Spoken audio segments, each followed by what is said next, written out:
잘하는 일을 하고 살까요? 좋아하는 일을 하고 살까요? 라고 왜 이렇게 질문이 되냐면 잘하는 것과 좋아하는 것이 일치되는 사람이 생각보다 많지가 않아. 내가 잘하는 일을 잘 모를 수도 있어. 내가 뭐 잘하지? 싶기도 하거든요. 그리고 또 한편으로는 내가 뭐 좋아하는지조차 잊어버리고 사는 경우가 많은 것 같은데, 나이 들수록. 그럴 때는 조금 어떻게 찾을 수 있을까요? 그런 일을. 진로는 아동이나 청소년기에만 필요한 게 아니라 지금 이 영상을 보시는 부모님들도 내가 어떤 삶을 살아갈 것인가, 어떻게 살면 행복할 것인가를 생각한다면 그거는 바로 진로에 대한 고민이라는 것을 말씀드릴 수 있을 것 같아.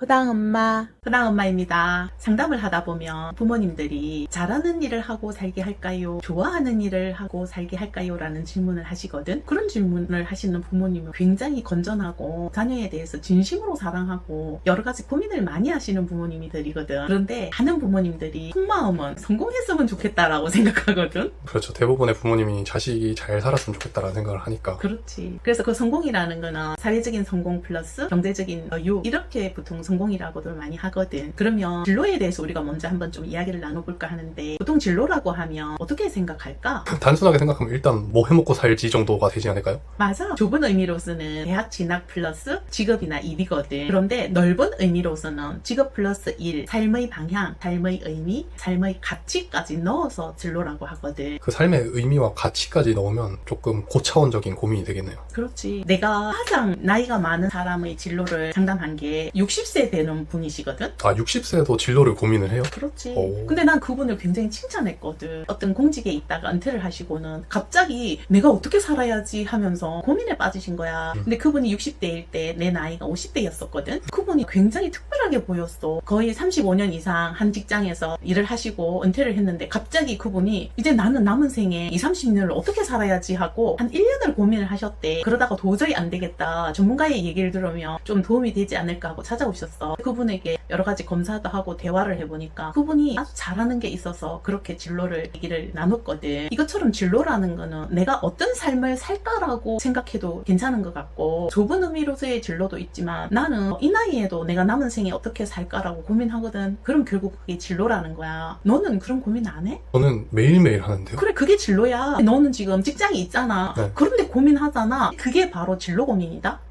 넓은 의미로서의 진로는 내가 어떤 방향을 바라보고 살아갈까, 내 삶에서 어떤 가치를 추구할까, 이런 것들이 다 진로라는 거야. 내가 회사를 다니면서도 그 회사 안에서 뭐 무슨 일을 할까, 내가 어떤 스탠스로 뭐 사람들과 지낼까, 이런 걸 고민하는 것도 일종의 진로가 될 수도 있겠네요. 그렇지. 우리는 좁은 의미로서의 진로만 생각할 게 아니라 넓은 의미로서의 진로를 생각한다면 훨씬 삶이 더 좀 진지해지게 되는 거지. 그러면 부모님들이 질문하는 거, 잘하는 일을 하고 살까요? 좋아하는 일을 하고 살까요? 라고 왜 이렇게 질문이 되냐면, 잘하는 것과 좋아하는 것이 일치되는 사람이 생각보다 많지가 않아. 너무 이상적인 얘기죠. 잘하면서도 그걸 내가 좋아한다면 정말 돈도 되고 어떻게 보면 즐겁게 살 수 있는 일이 될 것 같은데, 그러기가 쉽지가 않죠. 그걸 찾기가 굉장히 어렵고, 어쩌면 우리는 이것을 찾아가는 게 삶일 수도 있어. 저도 그런 생각을 가끔 해요. 그렇지. 좋아하는 일을 하고 사나요? 잘하는 일을 하고 사나요? 라고 질문을 내가 나한테 한번 던져봤어. 그런데 곰곰이 생각을 해봤는데, 나는 좋아하는 일도 아니고 잘하는 일도 아니고 절박한 가운데 선택한 일이었던 거야. 상담이라는 게 너로 인해서 시작되었잖아. 네가 그때 좋아하는 일이었겠니? 잘하는 일이었겠니? 그냥 어떻게 보면 해야 하는 일이었을 수 있겠다. 그렇지. 그냥 그 상황에서 그것을 하지 않고서는 나는 너를 매주 병원에 데리고 가면서 약을 받아와야 하는 삶을 살아야 하는 벼랑 끝에 섰던 거지. 그리고는 시작된 일이었는데, 어느 날 보니까 내가 이 일을 진지하게 해내면서 사람들이 요구를 하고 그 일을 하다 보니까 어느새 이 일이 잘하는 일처럼 되어 있었던 거야. 그러면 우리가 잘하는 일을 하고만 살 것인가 라고 질문을 해보면 여기에 따라와야 하는 것들이 있는 것 같아. 어떤 게 필요하죠? 잘하는 일을 하고 살아갈 때는 누군가에게 내 삶이 기여한다라는 부분을 같이 생각한다면 훨씬 더 가치롭고 만족도가 높아지더라는 거지. 잘하는 걸 함으로써 나만 뭔가 좀 얻는 게 아니라 다른 사람에게까지 도움이 되는 게 좀 필요하다는 거죠.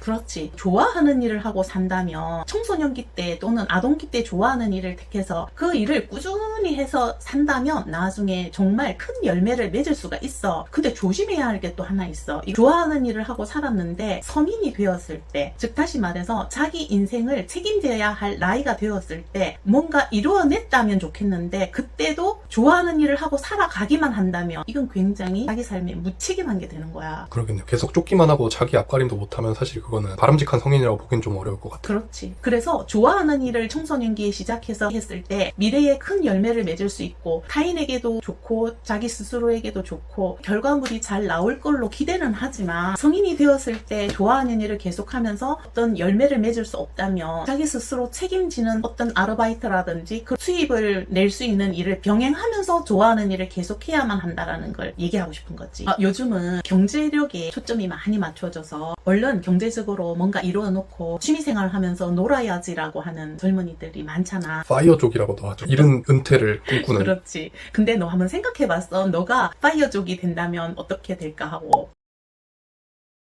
생각을 해봤는데 답이 좀 바뀌었어요. 원래는 되게 좋을 것 같았는데 또 한편으로는 아무것도 안 하는 삶은 조금 무료할 수도 있겠다 싶더라고요. 그래서 내가 돈이 아무리 많더라도 이 일은 계속 할 것 같아 하는 일을 좀 찾으려고 생각을 하고 있어요. 맞아. 엄마가 파이어족을 추구하지는 않았는데 좀 이른 나이에 은퇴를 했었잖아. 그래서 나는 되게 좋았다. 진짜 한 1년은 너무 신나는 거야. 나는 조금은 다르긴 해. 엄청난 경제력을 가지고 정말 너무나 즐겁고 신나게까지는 아니고 그냥 일 안 해도 되는 그냥 최소한의 생활비 정도는 쓰면서 살아가기 은퇴를 했었거든. 해외 한 달 살이도 가고 해외여행도 많이 가고 제주도도 가서 몇 번인가 놀기도 하고 그랬는데 1년이 지난 어느 날 무기력해지는 나를 발견한 거야. 그럴 것 같아요. 노는 것도 하루 이틀이지라고 하잖아. 사람과의 관계도 굉장히 좁아지고 생활도 굉장히 좁아져. 물론 루틴을 정해서 나름대로는 살긴 살았어. 그런데 이게 2년 정도 지나니까 어느새 그게 익숙해지면서 내가 옛날보다 약간 무기력하게 사는 거 아닌가 할 즈음에 다시 일할 기회가 왔는데 다시 일을 하려고 하니까 이게 잘 안 되는 거야. 그래서 일을 잠시 하고 또 잠시 쉬었다가 또 잠시 하고 이렇게 했는데 작년부터 유튜브 촬영을 하면서부터 일을 조금씩 늘려갔더니 나는 내 삶에 있어서 지금이 가장 안정적이면서 만족스러운 것 같아. 밸런스가 잘 맞춰졌다는 거죠. 그렇지. 그게 뭐냐 하면 젊은 날 어떤 양육이나 교육에 책임이 있을 때 정말 치열하게 일을 했거든. 이 세상 그 어떤 사람보다 게으르게 살았다고 말할 수는 없을 만큼 엄마도 열심히 살았단 말이야. 새벽에 지방에 거의 매주 며칠은 강의를 가고 상담도 정말 열심히 하고 심하게 일할 때는 하루 종일 강의하고 저녁에 상담까지 할 만큼 엄마도 정말 열심히 살았거든. 그때는 사실 잘 몰랐어. 내가 이렇게 살아야만 하는 건 줄 알고 살았어. 근데 어느새 약간 번아웃도 오는 것 같고 뭔가 좀 이상한데 라고 하다가 은퇴를 하고 살아봤잖아. 근데 요즘은 내가 어떻게 나를 조절하냐면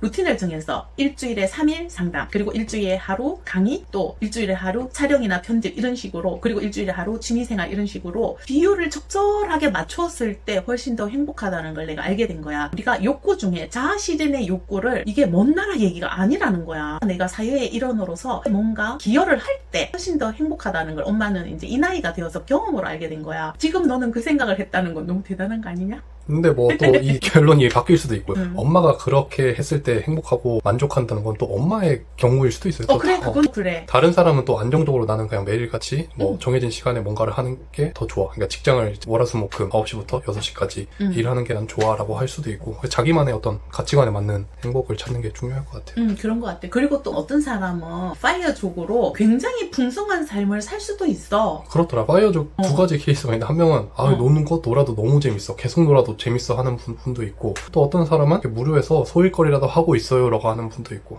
근데 그 재밌게 노는 파이어족이 몇 년간 놀았어? 유튜브에서 한 3년 정도 놀았다고 한 분을 봤던 것 같아요. 나는 3년 놀았더니 한계에 달해서 일을 조금씩 하기 시작을 했던 거 아니야. 사람마다 다르긴 하는 것 같아. 결국은 내가 어떤 삶을 살고자 하는지 정확하게 나를 안다는 건 되게 중요한 것 같아. 나는 이런 삶의 방향을 추구했더니 행복해. 그리고 나는 이런 삶의 의미를 가지고 살았고 이런 내 삶의 가치를 가지고 사는 게 행복한 것 같아를 스스로 안다면 어떤 삶을 살아도 좋은 것 같아.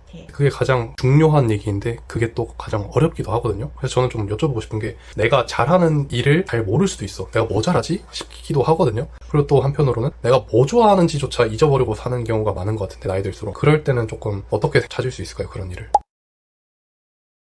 우선은 같은 경우에는 심리 검사를 해서 큰 카테고리는 정하거든. 보통은 6개, 9개, 16개 이런 검사들이 있거든. 그것을 나눈 다음에 예를 들어서 너의 얘기를 해볼게. 너를 심리 검사를 해보면 논리적이고 탐구적이고 심도 높아, 좁고 깊은 곳에 관심이 많아. 그리고 또 상당히 실제적인 일을 추구하거든. 이론으로 끝나지 않고 그게 삶에 적용이 되었으면 좋겠다라는 것을 가지고 있더라고. 그런 사람들이 가지면 좋은 직업군 끈이 있어. 그런 다음에 그것을 생활 속에서 무엇을 할 때 내가 정신없이 빠져드는가라고 또 다시 이렇게 점검을 해볼 수가 있거든. 너를 가만히 보면 뭔가 만들 때 레고라든지 어릴 때 보면 종이접기라든지 그런 걸 할 때 보면 정말 하루 종일, 심지어는 내가 잠이 든 사이에 너는 밤새도록 이런 걸 만들어 놓거든. 정말 빠져들었던 것 같아요. 그렇지. 시간 간 줄 모르고. 그렇지. 그게 잘하면서 좋아하는 가능성이 많아. 이게 또 전부는 아니야. 너는 과학자나 엔지니어나 이런 특성을 가지고 있지만, 그런데 그게 끝이 아니라 사회에서 성공이라고 말하는 성취의 욕구도 상당히 같이 가지고 있는 거야. 한쪽으로만 딱 기울으면 그렇게 진로를 선택하면 되는데, 탐구적이고 실제적인 엔지니어로서 살아가는 것이 괜찮다라고 나왔음에도 불구하고 끊임없이 이 엔지니어로 살았을 때 내가 경제적으로 또는 사회적으로 성공을 하는가를 조금만 또 물어보게 되는 거야. 너 자신에게. 다른 직업을 가졌을 때 더 성공할 수 있는 거 아니야를 기웃기웃하게 된다는 거죠. 그렇지. 그런 것을 네가 가졌더라고. 맞는 것 같아요.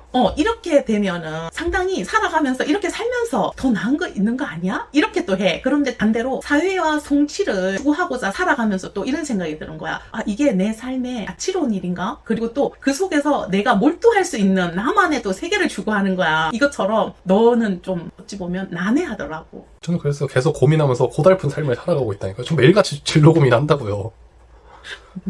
엄마는 오히려 단순하거든. 엄마는 그냥 탐구적이면서 예술적인 성향을 가졌기 때문에 내가 가치롭다고 생각하는 그 일에 엄청나게 몰두하면서 창의적인 무언가를 해내면 그걸로 끝이거든. 왜냐면 사회 성취나 성공에 대한 관심도가 지극히 낮거든. 근데 넌 이게 같이 있으면서 끊임없이 갈등 구도를 가지고 있는 거지. 그런데 이렇게 두 개 갈등 구도를 가졌을 때 상담자로서 내가 너에게 권하는 거는 너의 가치와 너의 창의성을 발휘할 수 있는 그 일을 하는 것을 권하지. 그게 더 성장 방향이 되는 거지. 지금 좋아하는 일이나 잘하는 것을 심리 검사를 통해서 찾지 않고 일상에서 찾고 싶다면 시간 가는 줄 모르고 정신없이 빠져드는 그 일이 좋아하는 일일 수가 있어. 이게 잘하는 일이면서 좋아하는 일이라면 최고고, 어쨌거나 좋아하는 일이면은 분명한 거지. 그렇게 찾아가면 될 것 같고, 진로는 아동이나 청소년기에만 필요한 게 아니라 지금 이 영상을 보시는 부모님들도 내가 어떤 삶을 살아갈 것인가, 어떻게 살면 행복할 것인가를 생각한다면 그거는 바로 진로에 대한 고민이라는 것을 말씀드릴 수 있을 것 같아.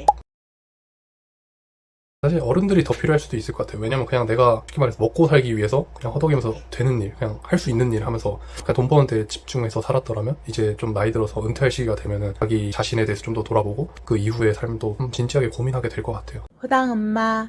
그래서 엄마는 결국은 60대가 되어서 새롭게 진로 고민을 하다가 다시 일을 하기 시작했던 것처럼 60대가 되어서 이런 고민을 하는 분들이 많아. 그때 바로 제2의 인생이 시작되는 연령이라서 그렇거든. 지금까지 영상이 좋았다면 구독과 좋아요 부탁합니다.